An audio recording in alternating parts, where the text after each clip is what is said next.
Welcome to the JW Industries YouTube channel and another in the garage. Today I'm going to be using a drill to remove a bolt from a front fork assembly for a 93 CBR, Honda CBR 900R. You can see in another video I got this thing running.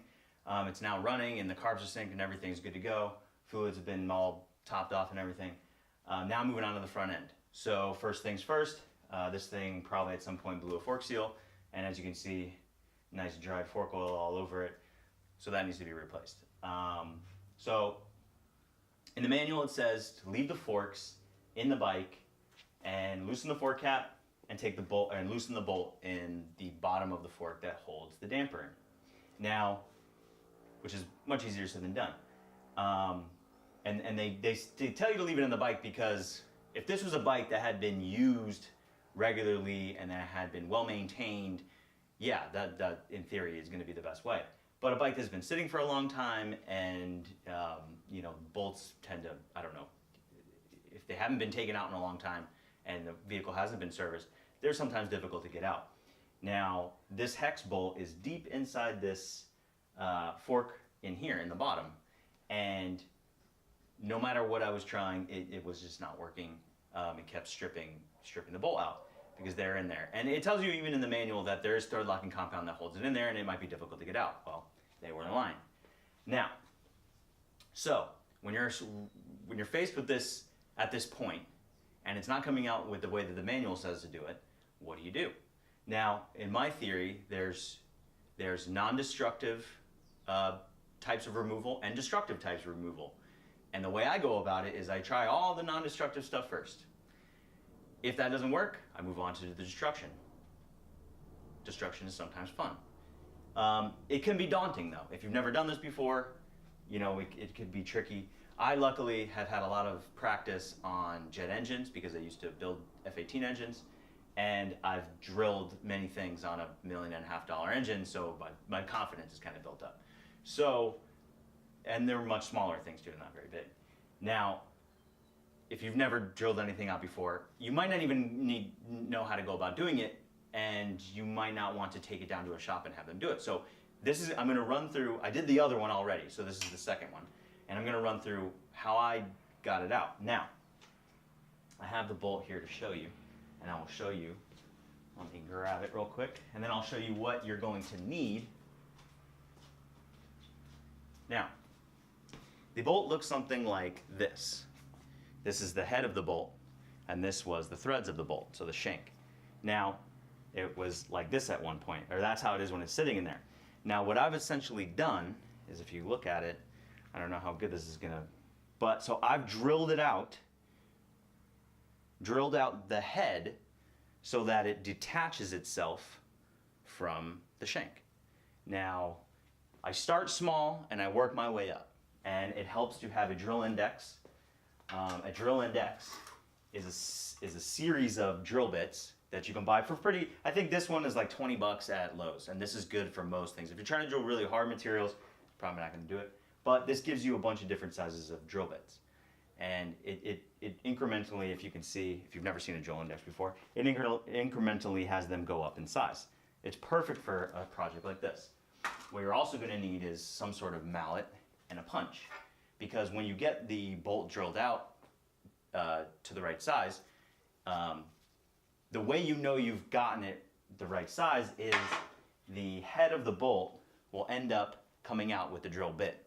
And once that happens, you know that you have drilled out enough material and you can punch the bolt, the other part of the bolt through.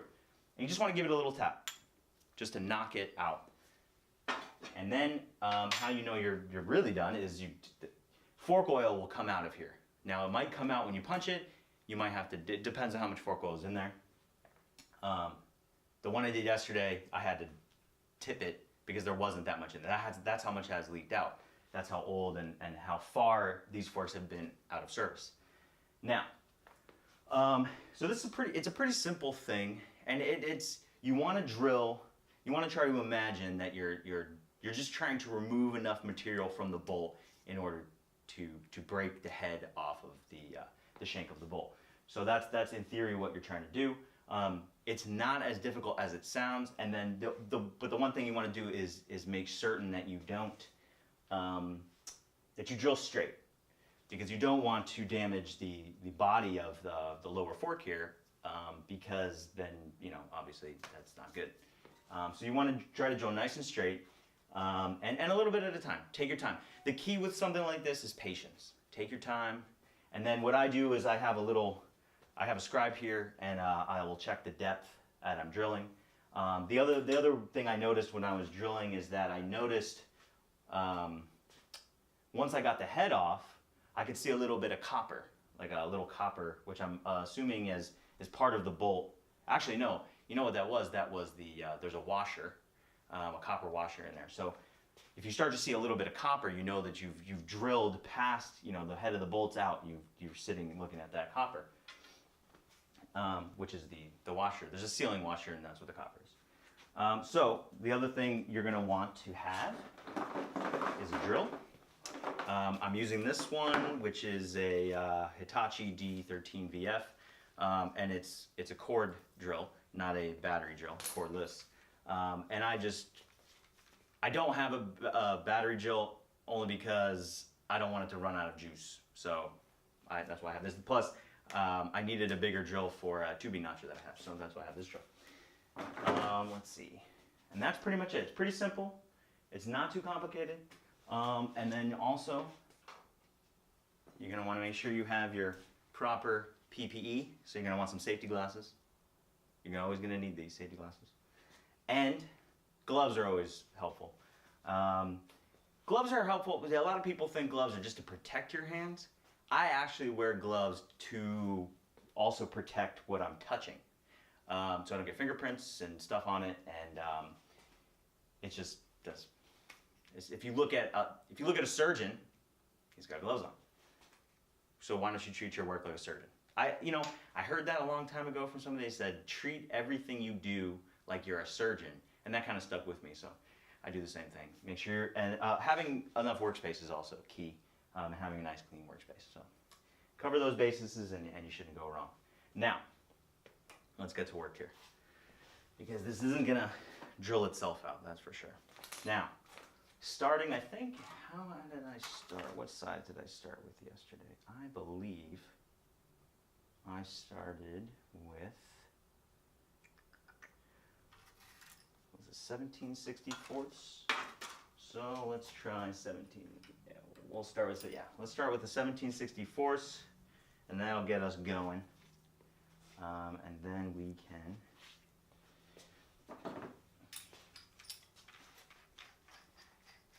now, this is not a chuckless drill, so you have a chuck at the end here. Everybody's drills might be different, though. And there might be people out there with a different method of way to do this. And it's just like they say, there's not only one way to skin a cat. There's other ways to do this. But this is what I found was worked the best for me. Now, like I said, you want to go nice and slow. And the key with drilling is you want to see chips. If you see chips, your drill bit's working. If you don't see chips, your drill bit's not working. So that's key. Remember that.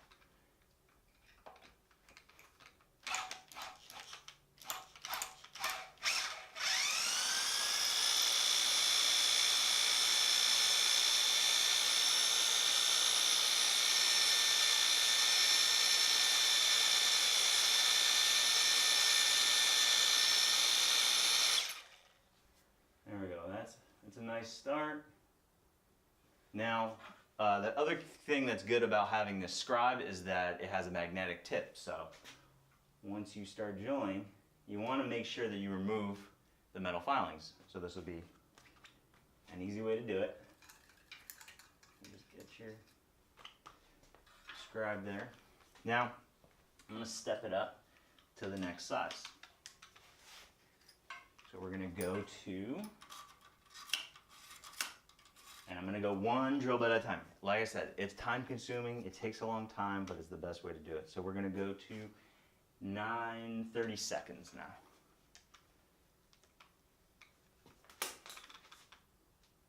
Put our drill in there.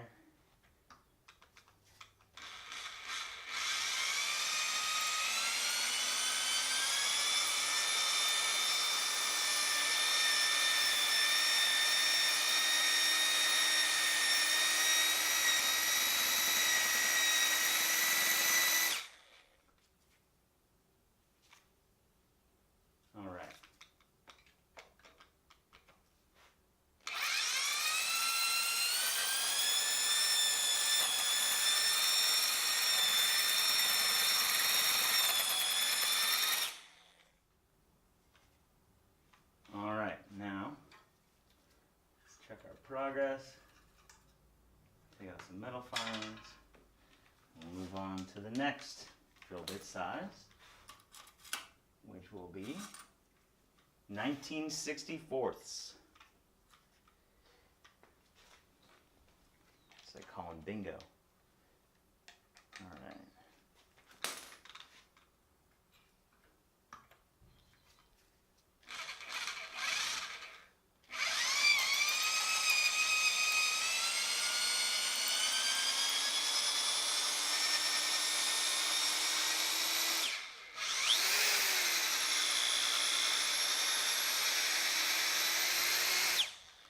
Something satisfying about the drill bit when it takes out chunks of material, and that feeling of it just ripping the chunks of material out. Call me weird, but it's a very satisfying feeling.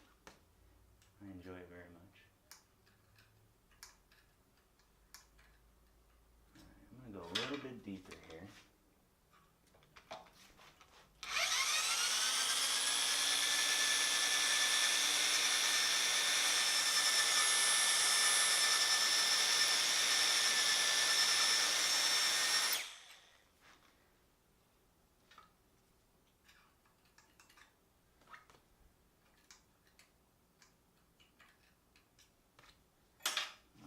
Next drill bit size.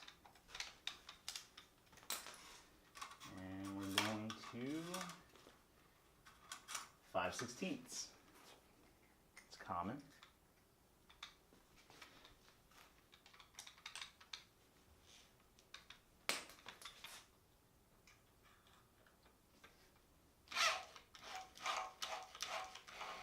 Sometimes you gotta start it slow because it's gonna try to grab a lot of material. There we go.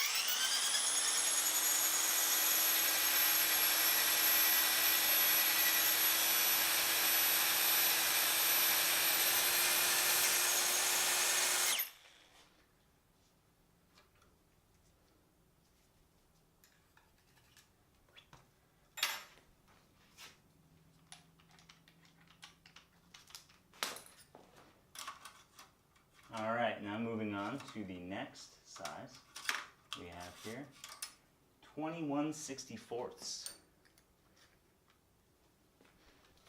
a great size.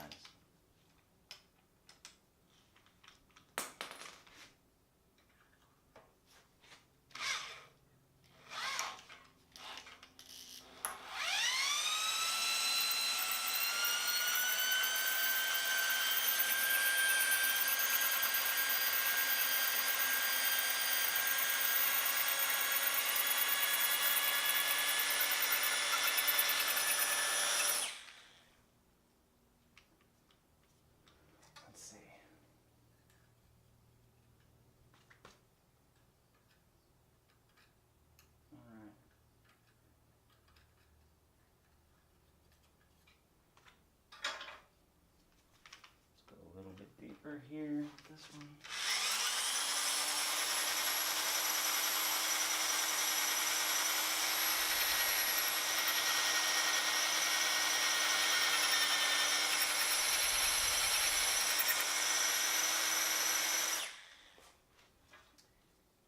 I said, you want to keep an eye on the drill bit centered in this. There's a little hole at the bottom here. So you want to make sure you keep the drill bit centered so you're going in straight. You don't want to go in at an angle because you run the risk of, one, not drilling out the right part of the bolt, or too much of the wrong part, I should say, and or drilling into the material of the part you're trying to drill the bolt out of, which is, that would be failure of this process. Because you're trying to destroy the bolt, not destroy the part.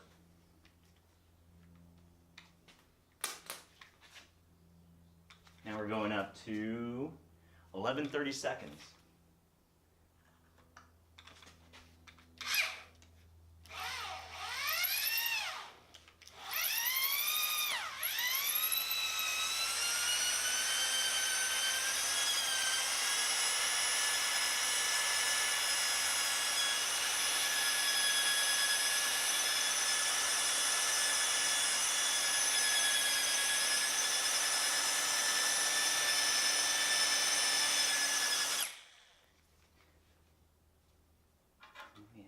It's looking beautiful.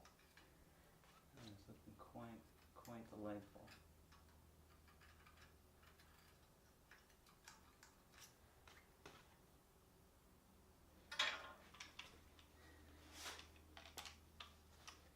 Now for this next one, 11:30 seconds. Yeah, I might take a big jump to 25/64. Let's see. So my drill index is missing 2 drill bit sizes. And I have another one here, but, so we're gonna make a jump up in size here to 25/64.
So it was 23/64. My drills are a bit out of place here.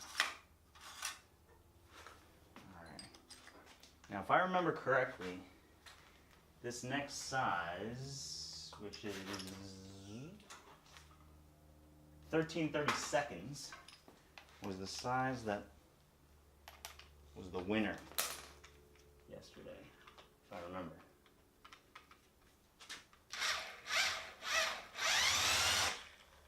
I think. Why does that seem like it's... Yeah, okay. Yeah, there was.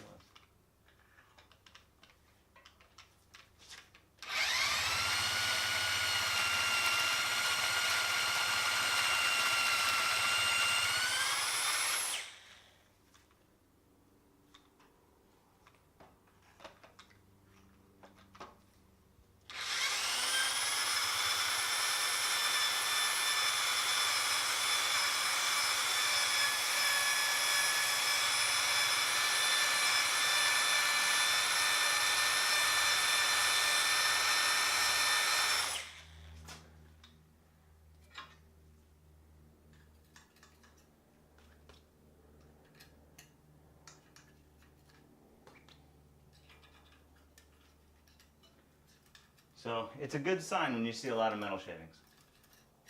Now, well, it's a good sign if that's the material you're trying to drill into. It's a good sign. It's a bad sign if it's some other material.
Now, I can see, right now, I can see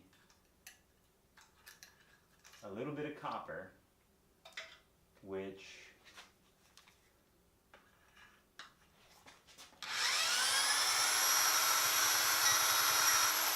there we go. And that was it. Now, at the end, you feel a little bit of a, and then you want to stop because that means you're through it. So, as you can see right here, that is the head of the bolt. And if I look in there, yep, I can see a copper ring. In this application, the copper ring actually helps because, it's a bit warm in here. The copper ring actually helps because it's kind of an indicator of how far you should drill. And once you hit the copper ring, if you imagine, the copper, or the washer is what is under the head of the bolt. So if I'm starting to see copper, I've drilled all the way through that head of the bolt. And now, at this point, there's nothing holding that bolt in there other than a little bit of metal left over. So this is where you want to take your punch. And this is a 5/32 inch punch. And this is just a regular metal mallet. And I want to go to the center of that bolt and just want to tap it. Boom, there you go. Now, that bolt has been freed. And I can see the copper washer. Here it is. There's the copper washer, like I said, right there. And you can see the face of it has a little bit of a drill mark on it from me going through the head of the bolt. And now that bolt is freed. So if you're doing this on a fork assembly, now you can take apart the fork and you'll see the head of that bolt, or you'll see the shank of that bolt, the threads, will be in the damper assembly when you take the damper assembly out. This one, there's luckily enough threads sticking out where I could just unscrew it. It didn't come out very, very difficultly. But that's it. Now, of course, you might have other applications where you're doing this, and sometimes you have to kind of think, you have to know enough about what you're drilling into to know and give yourself kind of an indicator of how far to drill or something like that. But if you take your time and you think about it and you know the part well enough, luckily these fork tubes are pretty. I've never taken apart a set of 93 CBR 900 fork tubes, but they're very similar to Harley fork tubes I've taken apart. It's the same kind of basic design. The biggest difference is what's inside is the cartridge versus just a regular basic damper assembly. But it's still, there's a bolt that in the Harley assembly which the Harleys are Showas and these are Showas, so that's probably why. But there's a bolt on the bottom that holds the damper assembly. For some reason, of all the Harley fork tubes I've disassembled, I've never had this issue with the bolt, but whatever. So you got to know what you're drilling into. If you're going to do some sort of destructive removal of something, you have to know what is underneath what you're drilling, what's around it, and so you can drill it out. And then the other thing is, one thing you want to keep in mind is that a bolt is straight. So if I drill straight into something and I never get bigger than the diameter of that bolt, well, then I'm not going to hit anything. So you kind of have to think about it kind of critically sometimes, which is part of being a mechanic. But there you go. That's how you do it. And If you have any questions, comments, or you need somebody to drill your own bolts out, message me. You can send them to me. I'll drill them out. If there is something you want me to cover in another video on my kind of way to do things, comment, leave it in a comment down below, and I'll try to do a video on it. But thanks for watching, and good luck with your own projects. Have a good one.